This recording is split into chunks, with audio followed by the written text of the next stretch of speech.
Hello guys, so nagbabalik ako ngayon.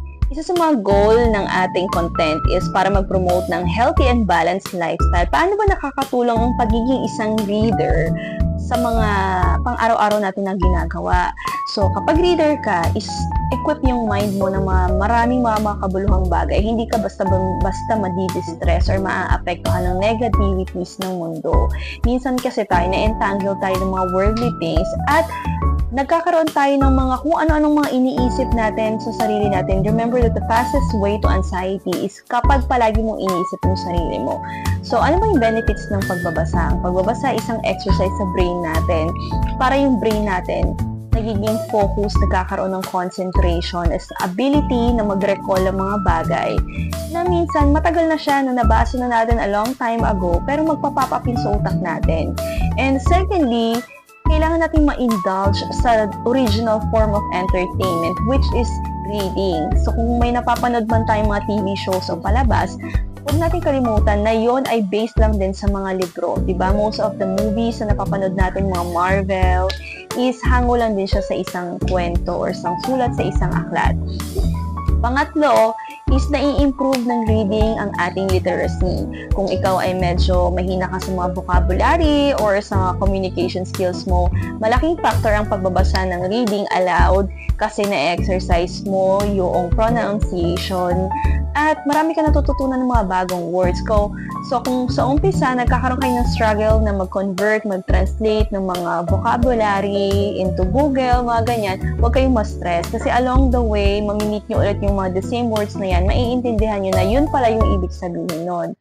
So, yung pagbabasa ng libro, hindi siya isang one-time upuan lang. So, actually, yung challenge yan is, una, aantokin ka talaga. Sobrang nakakaantok yung libro. Pero kapag nalampasan mo na yung part na inaantok ka, magtutuloy-tuloy na yun. At yun na itinatawag na immersive reading.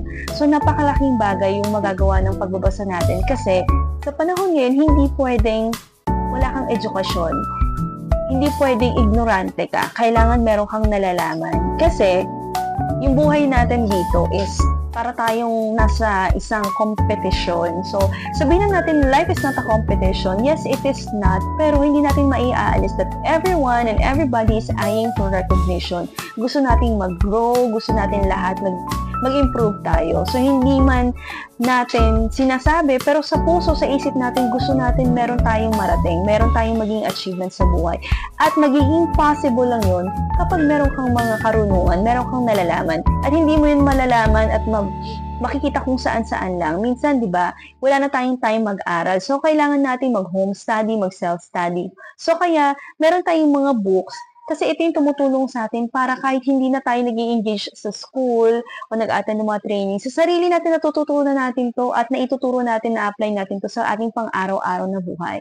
So, yun yung purpose ng ating content. Kasi, dito sa Pilipinas, hindi masyadong binibigyang pansin yung mga bookworm, book reader, kasi feeling nila walang halaga. Pero, it's a life-changing habit. Kapag ito ay naumpisahan mo na, maraming mababago sa buhay mo, ma-enlighten ka, at hindi ka basta maaapektuhan ng mga bagay na nakikita mo sa through social media. Maraming magagandang gamit ang social media. Meron ding mga negative sides, di ba? Minsan, kapag hindi equip yung utak mo, pag nagpunta ka lang ng mga social media account mo, nakakita ka ng mga successful na mga tao or anybody na parang naging parang maganda na yung buhay nila, di ba? Minsan, magsi-self-pity ka, magkakaroon ka ng mga insecurities. Pero, kung ikaw ay busog yung utak mo sa kaalaman, hindi ka basta-basta matitinag ng mga ganyan. So, kagaya natin, kapag may mga pinagdadaan tayo, gaya ko, before, nagdaan ako sa postpartum. So, hindi na ako nagpunta ng doktor or hospital o kahit saan man. Yung lahat ng sagot ng mga katanungan sa utak ko, yung pag-heal ko, yung pag-meditate ko, lahat yun ginawa ko through reading. At eto na ako ngayon, maraming na-improve at nabago sa buhay ko because I engage back to reading. At so, kaya napakaganda at napakasaya ng buhay kapag tayo ay nag-aaral. Nagkakaroon tayo ng calm and peace sa ating mga sarili.